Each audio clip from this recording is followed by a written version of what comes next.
Assalamualaikum warahmatullahi wabarakatuh. Selamat pagi anak-anak ibu. Sekarang kita akan mempelajari mengenai gerak lurus.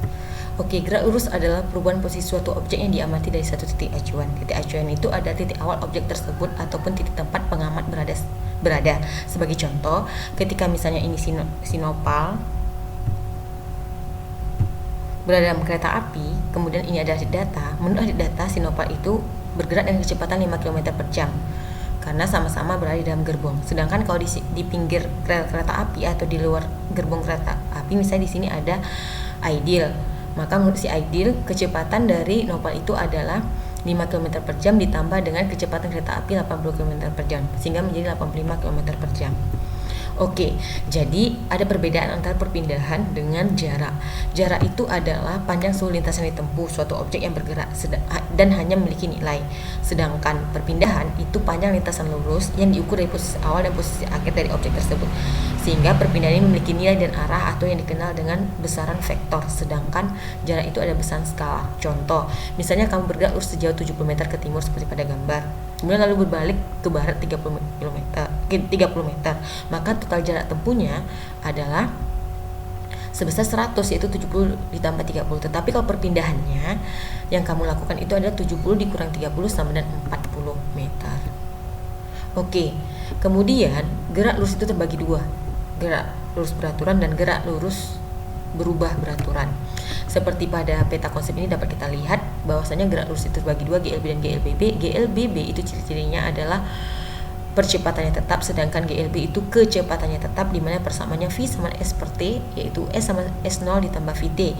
Sedangkan GLBB ini percepatannya tetap itu dibagi dua, dipercepat dan diperlambat. Ketika dipercepat itu rumusnya itu bernilai positif, yaitu V sama V0 ditambah AT, S sama V0 ditambah setengah AT kuadrat, dan V kuadrat sama dengan V0 kuadrat ditambah 2AS.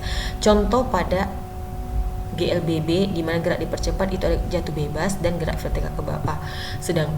Berikut dengan rumus-rumusnya ya nak. Sedangkan gerak diperlambat itu adalah menandakan tanda minus. Rumusnya sama seperti dipercepat, tapi dipercepat positif sedangkan diperlambat itu minus. Begitu juga dengan contohnya, yaitu gerak vertikal ke atas. Contoh dari gerak diperlambat itu ada gerak vertikal ke atas, sama rumusnya seperti gerak vertikal ke bawah, di mana gerak vertikal ke bawah itu positif sedangkan gerak vertikal ke atas itu negatif. Oke, jadi gerak lurus beraturan sudah dijelaskan tadi, yaitu gerak yang memiliki kecepatan tetap, di mana A-nya sama dengan 0. Rumusnya yaitu V sama S per T, S sama V kali T, dan T sama S per V, di mana V itu kecepatan 1 meter per sekon, S jarak satuannya meter, dan T itu waktu satunya sekon. Ini ada grafik gerak lurus beraturan. Ini grafik pertama, ini kecepatan terhadap waktu. Ya, grafiknya seperti ini. Ini ada grafik kedua, hubungan antara jarak dengan waktu. Ini ada jika benda memiliki kedudukan awal, maka grafiknya seperti ini. Jika benda memiliki kecepatan awal, maka seperti ini. Gerak lurus berubah beraturan seperti Ibu jelaskan tadi bahwasanya itu percepatannya tetap ya, dimana nilai A positif itu disebut dengan percepatan, sedangkan nilai A negatif itu disebut dengan perlambatan. Contoh peristiwa GLB ada ketika kita melempar bola bowling ke sasaran tembak.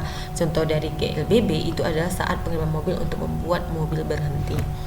Rumus GLBB seperti dijelaskan tadi ya, sudah ya, VT sama V0 ditambah AT, S sama V0 ditambah setengah AT kuadrat, dan V kuadrat sama V0 kuadrat ditambah 2AS, di mana VT kecepatan akhir satuannya meter per sekon, V0 kecepatan awal satuannya meter per sekon, A percepatan satuannya meter per sekon kuadrat, T selang waktu, dan S jarak tempuh.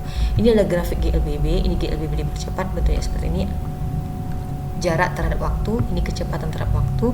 Ini kalau GLBB terlambat, ini A nya diperlambat, ini ada hubungan antara kecepatan terhadap waktu, ini jarak terhadap waktu. Oke, contoh soal. Sebuah mobil bergerak lurus beraturan dengan kecepatan tetap 50 km per jam. Berapakah jarak yang ditempuh mobil setelah 5 jam?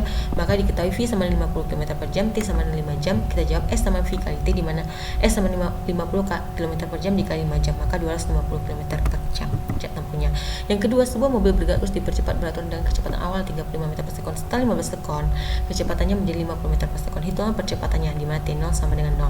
V0 itu 35 meter per sekon, T0 sama dengan 0, V sama 50 meter per sekon, dan T 15 sekon. Maka jawab A sama V dikurang V0 dikurang per T dikurang T0, di mana 50 meter per sekon dikurang 35 meter per sekon per 15 sekon dikurang 0, maka hasilnya ada 1 meter per sekon. Oke ya nak, sekian penjelasan Ibu. Kalau kalian nggak paham, boleh kalian tanya ke Ibu melalui WA pribadi. Wabillahi taufiq wal hidayah. Wassalamualaikum warahmatullahi wabarakatuh.